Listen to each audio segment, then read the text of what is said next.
இப்போ நான் ஒரு குட்டி நீதி கதை சொல்ல போகிறேன். இந்த கதை என்னுடைய வாழ்க்கையே மாற்றிய கதை. நிச்சயம் உங்கள் வாழ்க்கையும் கட்டாயம் மாற்றும். இந்த கதையை நான் எப்போல்லாம் ரொம்ப கடினமாக இருக்கணும் அப்போல்லாம் பிறட்ட சொல்லுவேன். எப்போல்லாம் ரொம்ப சந்தோஷமாக இருக்கணும் அப்பவும் பிறட்ட சொல்லுவேன். இந்த கதை ஐயா தெங்கச்சி சுவாமிநாதன்கார்ல அவர் சொன்ன ஒரு சிறு புள்ளி. அந்த புள்ளியை நான் பெரும் கதையாக்கி நான் சொல்ல போகிறேன். நிச்சயமாக இந்த கதை உங்கள் வாழ்க்கையில் எப்போதும் கூட வரும். நம்பிக்கையாக கதையை கேளுங்க. ஒரு மிகப்பெரிய நாடு, அதை ஒரு மாபெரும் அரசன் ஆண்டு கொண்டிருக்கான். இந்த அரசன் மிகப்பெரிய வல்லவன் தான், ஆனாலும் அவ்வளவு நல்லவன் கிடையாது. இந்த அரசன் மக்கள் மேலே பெரும் வரிப்பணத்தை போட்டு அந்த வரிப்பணத்தில் தன்னுடைய வாழ்க்கை சொகுசாக நடந்துக்கிட்டு இருக்கான். இது அந்த நாட்டு மக்களுக்கே பிடிக்கலை தான். ஒரு வழி இல்லாமல் அந்த ஆட்சியில் அவன் வாழ்ந்துக்கிட்டு இருக்காங்க. இப்படிப்பட்ட அரசனுக்கு திடீர்னு ஒரு ஆசை வருது. என்ன ஆசை தெரியுமா? மோதிரம் போடணும் ஆசை. இந்த ஆசைக்காக தன்னுடைய மந்திரி சபையை கூட்டுறான். கூட்டி மந்திரிகள்லாம் வந்தவுடனே, மந்திரிகளே எனக்கு ஒரு மோதிரம் போடணும் ஆசை இருக்குது, அதுக்கு தான் இன்றைய சபையை கூட்டியிருக்கேன் அப்படின்னு சொல்கிறான். சொன்ன உடனே அதில் ஒரு மந்திரி கேட்குறாரு, என்ன அரசு, நாட்டுடைய மிகப்பெரிய அரசர் நீங்கள் ஒரு மோதிரம் போடுறதுக்கெல்லாம் இந்த சபையை கூட்டலாமா அப்படின்னு கேட்ட உடனே, உண்மைதான், ஆனால் நான் மோதிரம் போடணும், அந்த மோதிரத்தில் ஒரு குட்டி பழமொழி எழுதி வைக்கணும், அந்த பழமொழியை நீங்கள் சொல்லுங்கள், அதுக்கு தான் உங்களை வர வச்சுருக்கேன் அப்படின்னு சொல்கிறாரு. எல்லா மந்திரிகளும் தனக்கு தெரிஞ்ச பழமொழிகளை சொல்லிக்கிட்டே இருக்காங்க. யாருடைய பழமொழியும் அந்த மோதிரத்தில் வைக்க அளவுக்கு குட்டி பழமொழியே இல்லை. பல பேர் யோசித்து சோர்ந்து போயிட்டாங்க. சரி, இனிமேல் இந்த நம்மளால் சொல்ல முடியாது, இந்த செய்தியை மக்களுக்கு கொண்டு போவோம், மக்கள் சொன்னாங்கன்னா அதை வாங்கிக்கலாம் அப்படின்னு அந்த ஊர் மக்களுக்கு அந்த செய்தியை அறிவிக்கிறாங்க. இப்படி அரசனுக்கு மோதிரம் போடணும் ஆசை இருக்குது, அந்த மோதிரத்தில் ஒரு குட்டியாக பழமொழி வைக்கணும்னு ஆசை இருக்குது, நீங்கள் யார் சொல்கிறீங்களோ அவங்களுக்கு தகுந்த சன்மானம் அளிக்கப்படும் அப்படின்னு சொன்னோடனே அந்த செய்தி காட்டுத்தீயாக பரவுது. ஒவ்வொருத்தவங்களும் தன்னை தெரிஞ்ச பழமொழியை சொல்லி பார்க்குறாங்க. எந்த பழமொழியிலையும் அரசனுக்கு உடன்பாடு இல்லை. இப்படி நாட்கள் கடந்துக்கிட்டே இருக்குது. சில நாட்களுக்கு பிறகு ஒரு முதியவர் அந்த அரண்மனைக்கு வராது. அரசனுக்கு தேவையான பழமொழி என்கிட்ட இருக்குது, ஆனால் அந்த பழமொழியை நான் உங்கள்கிட்ட சொல்ல மாட்டேன், நேரடியாக அரசன் தான் சொல்லுவேன் அப்படின்னு சொல்கிறார். காவலாளி உள்ளே விட மறுக்கிறார். என்கிட்ட சொல்லு, நான் சொல்கிறேன் அப்படிங்கிறார். இல்லை நான் தான் சொல்லுவேன் அப்படின்னு அடம்பிடிச்சு முதியவர் உட்காந்துட்டார். வேறு வழி இல்லாமல் முதியவரை உள்ளே அனுப்புகிறாங்க. உள்ளே அனுப்புனோடனே மந்திரிங்களும் உட்காந்துருக்காங்க, அரசனும் உட்காந்துருக்காங்க. அப்போ அந்த முதியவர் சொல்கிறாரு, நான் ஒரு பழமொழி தருவேன், அந்த பழமொழியை யாரும் பார்க்கக்கூடாது, ஏன் நீங்களும் பார்க்கக்கூடாது, அதை மோதிரம் செய்கிற ஆளும் பார்க்கக்கூடாது, அந்த பழமொழியை எழுதி தருவேன், அதை அந்த மோதிரத்துக்குள்ளே நீங்கள் வச்சுக்கணும், உங்களுக்கு எப்போ ஆபத்தான சூழல் வருதோ அப்போதான் பார்க்கணும், அந்த பழமொழி அந்த ஆபத்துலேருந்து உங்களை காப்பாற்றும் அப்படின்னு சொல்கிறார். இந்த அரசனுக்கு அப்படி என்ன பழமொழி அப்படின்னு நான் யோசிச்சுட்டு, சரி ஏதோ முதியவர் சொல்கிறாரே, சரி முதியவரே நீங்கள் கொடுங்க, உங்களுக்கு என்ன சன்மானம் வேணும்னு கேட்குறாரு. எனக்கு எந்த சன்மானம் வேண்டாம், இந்த பழமொழியை நீங்கள் உங்கள் மோதிரத்துக்கு வச்சாலே போதும் அப்படின்னு சொல்கிறாரு.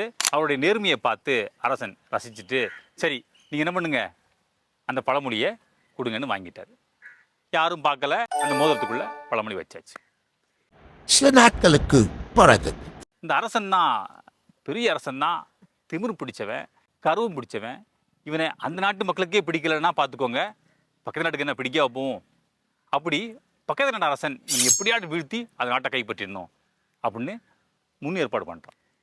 இப்படி தன் படைகளை தயார் பண்ணிட்டு திடீர்னு அந்த நாட்டு மேலே போரை தொடுக்கிறான். இந்த நாட்டுடைய படைகள் எல்லாம் தோற்று போகுது. அரசனால் ஒன்றுமே பண்ண முடியல. என்னடா நடந்துச்சு, நம்ம எவ்வளோ பெரிய அரசன் நினச்சிக்கிட்டு இருந்தோம், திடீர்னு தாக்கணும், நம்மளால் எதுவும் பண்ண முடியலையே அப்படின்னு அவன் படைகள்லாம் தோற்றவுடனே அவனை காப்பாற்றுக்கு யாருமே இல்லை. அவன் பயந்தடித்து ஓடுறான். குதிரையில் போய்கிட்டு ஒரு மலை உச்சிக்கு போயிட்டான். பின்னாடி பார்த்தா எதிர்நாட்டு படைகள் வந்துக்கிட்டே இருக்காங்க. அப்போ அவனுக்கு முடிவாயிடுச்சு, நம்ம எவ்வளோ திமிரோடு கருவத்தோடு வாழ்ந்தோம், கடைசி நம்மளை காப்பாற்றுக்கு யாருமே இல்லாமல் போயிட்டோமே, நம்ம சாவின் வெளிமல் நிற்கிறோமே, கீழே பார்த்தா பெரும் பள்ளம், பின்னாடி பார்த்தா எதிர்நாட்டு படைகள், நம்ம பள்ளத்தில் விழுந்து சாகிறதா இல்லை படையிட்ட மாட்டி சாகிறதா அப்படின்னு யோசிச்சுக்கிட்டு இருக்கான். அவனால் கண்ணீர் தாரதாரியாக விழுது. இவ்வளோ கருவத்தோடு இருந்தோமே, ஆனால் அது எதுவுமே இன்றைக்கி பயனளிக்கலையே அப்படின்னு யோசிக்கும் போது தான் அந்த மாலை நேர சூரியனுடைய ஒளியில் அவனுடைய கையில் உள்ள மோதிரம் மின்னுது. சடக்குன்னு ஞாபகம் வருது, ஆஹா அந்த முதியவர் சொன்னாரே, உங்களுக்கு ஆபத்து வரும்போது இந்த மோதிரத்தை திறந்து பாருங்க அப்படின்னாரு. அப்படி என்னன்னு பார்ப்போமேன்ட்டு மோதிரத்தை திறந்து பார்க்குறாரு. அந்த மோதிரத்துக்குள்ள இதுவும் நிரந்தரம் அல்ல அப்படிங்கிற வாசகம் இருக்குது. அதை பார்த்த உடனே திருப்பி உச்சரிக்கிறாரு, இதுவும் நிரந்தரம் அல்ல. அப்போ இந்த சூழலும் மாறும் அப்படிங்கிற ஒரு சின்ன ஆறுதலோடு, சரி நம்ம பள்ளத்தில் வந்து சாக வேண்டாம், படையிட்டும் மாட்ட வேண்டாம், என்ன பண்ணுவோம் அப்படின்னு திரும்பி பார்க்குறான். பக்கத்தில் ஒரு பெரிய 2 பாறாங்கல் இருக்குது, அதில் குகை மாதிரி இருக்குது. அதுக்குள்ளே போய் நிற்போம், அதை தாண்டி என்ன நடக்குமோ நடக்கட்டும் அப்படின்ட்டு அந்த குகைக்குள்ளே நுழைகிறான். குதிரையை விட்டு நுழைஞ்சவன் உள்ளே போய் ஒளிஞ்சிக்கிட்டான். எதிர்நாட்டு வீரர்கள்லாம் வந்துட்டு இந்த குதிரை மட்டும் நிற்கிது, அரசனை காணுமே. அப்போ அரசன் என்ன பண்ணிட்டாரு, இந்த பள்ளத்தில் விழுந்து செத்து போயிருப்பார் உங்களுக்கு அப்படின்னு தேடி பார்த்துட்டு அரசன் கிடைக்காம அவங்கெல்லாம் போயிடுறாங்க. இந்த அரசன் உள்ள கோயிலுக்கு போனார்ல, அந்த போர் செஞ்ச அந்த சோர்வில் அப்படியே தூங்கிடுறாரு. மறுநாள் காலையில் விடியுது. விடிஞ்ச பிறகு தான் அவருக்கு நினைவு வருது, ஆஹா நமக்குள்ள உயிர் இருக்க, நம்ம சாகலையே அப்படிங்க ஆச்சரியம் அவருக்குள்ள. அவர் விட்டு விலகவே முடியல. இந்த எதுவும் நிரந்தரமில்லைன்னு சொன்ன மோதிரம் தான் நம்மளை காப்பாத்துச்சு அப்படின்னு அந்த மோதிரத்துக்கு ஒரு முத்தம் கொடுத்துட்டு வெளியே வந்து பார்க்குறாரு. வெளியே யாருமே இல்லை. அங்கே போர் மூண்ட இடம் மட்டும் புகையாக காட்சி அளிக்குது. அந்த வீரர்கள்லாம் செத்து கிடக்கிறாங்க. இதுக்கு மேலே நம்ம நாட்டுக்குள்ளேயும் போக முடியாது, நம்ம இருக்கிறதையும் காட்டிக்க முடியாது. என்ன செய்யணும்னு யோசித்துக்கிட்டே இருக்கிறாரு அந்த பாறையில் உட்காந்து. சரி இனிமேல் இந்த பக்கம் போகாமல் இந்த கிரைங்கி காட்டுக்குள்ளே போகணும்னு காட்டுக்குள்ளே போகிறார். அப்படியே போய்கிட்டு இருந்த அரசன் வந்து பெரிய ஒரு பாழடைஞ்ச மண்டபத்தை பார்க்குறாரு. அதை சுற்றி நிறைய மரங்கள் இருக்குது, பழ வகைகள்லாம் இருக்குது. அதை பார்த்தோன்னே சரி இனிமேல் நம்ம நாட்டுக்குள்ளே போனால் மாட்டிக்கிடுவோம், தன்னுடைய மற்ற காலங்களை இனிமேல் இங்கே வாழ்வோம், மறிக்க வேண்டாம் அப்படின்னு தன்னுடைய வாழ்க்கையை அந்த பாழடைஞ்ச மண்டபத்தில் வாழ தொடங்குறார். தினமும் காலையில் எழுந்திரிச்சு அந்த பழங்களை சாப்பிட்டுட்டு தன்னுடைய வாழ்க்கையை அப்படியே ஓட்டுறாரு. அவருடைய தோற்றமெல்லாம் அந்த அரசு தோற்றம் இல்லைல்ல, அப்படியே கொஞ்சம் கொஞ்சமாக நலிவடையுது. அவர் உடம்பு அப்படியே இது ஆடி அது இதுன்னு மாறி ரொம்ப ஒரு பிச்சைக்காரன் தோட்டத்துக்கு வந்துட்டார். இப்படி காலம் கடந்துக்கிட்டே இருக்குது. அவர் அந்த அந்த பாழடைஞ்ச மண்டபத்தில் வெளியே படுத்திருக்கிறாரு. திடீர்னு அந்த நாட்டு மக்கள் அந்த காட்டுக்குள்ளே வந்தவங்க அந்த மண்டபத்தை பார்த்தோன்னே பக்கத்தில் இறங்குறாங்க. அதில் ஒரு முதியோர் படுத்துக்குது பார்க்குறாங்க.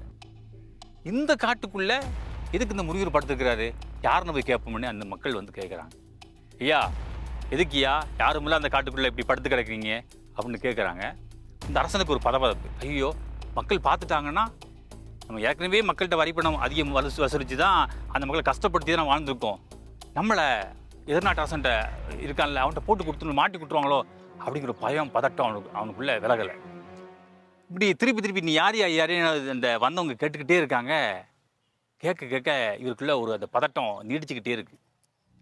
இந்த பதட்டத்தில் அவங்களுக்கு வந்தவங்களில் ஒருத்தன் கண்டுபிடிச்சார், நீங்கள் அரசர் தானே, உங்களை பார்க்கும்போது அந்த அரசர் உருவம் தெரியுது, உண்மையை சொல்லுங்கள், நீங்கள் யாருன்னு கேட்குறாங்க.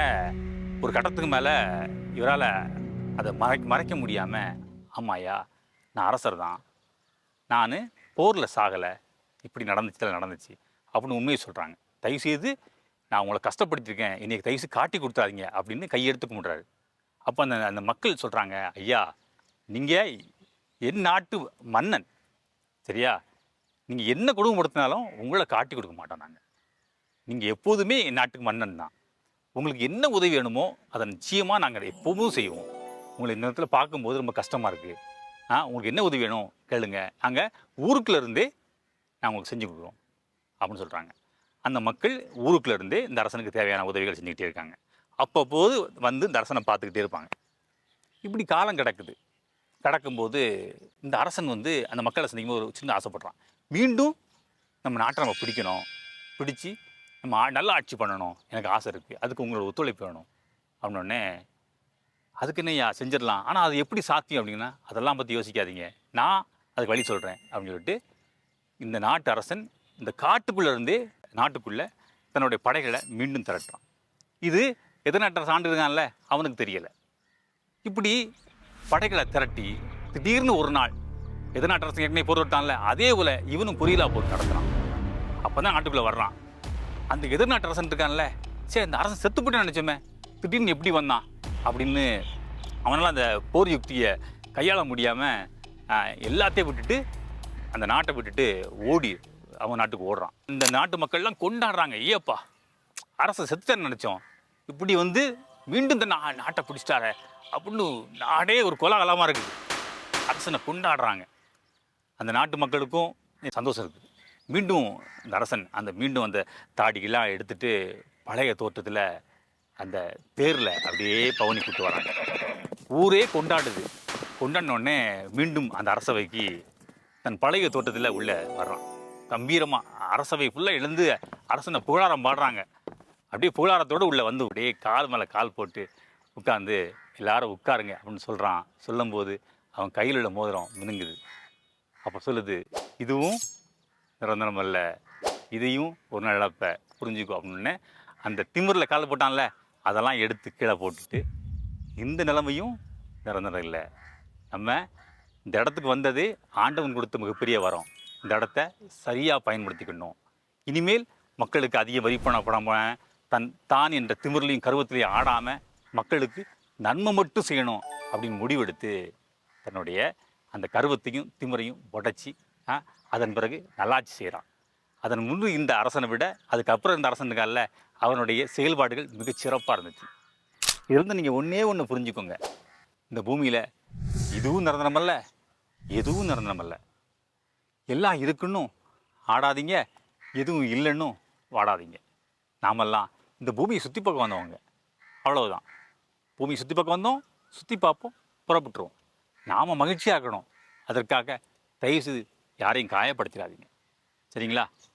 இந்த காணொலியை மறக்காமல் யாரெல்லாம் திமிரோடு இருப்பாங்களோ அவங்களுக்கெல்லாம் மறக்காமல் அனுப்பி வைங்க.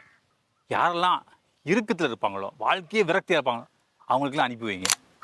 திமிரோடு இருக்கவங்க பக்குவப்படட்டும், உடஞ்சிருக்கவங்க ஆறுதல் படட்டும். நம்ம அனைவரும் மகிழ்ச்சியாக இருப்போம். நன்றி. விரைவில் வேறு காணொலியில் உங்களை சந்திக்கிறேன். என்றும் எழுத்தாணி முனையில் கவிஞர் செந்தமிழ்தாசன். தமிழ் எனது மூச்சு, அது இருக்கும் வரை நான் இருப்பேன்.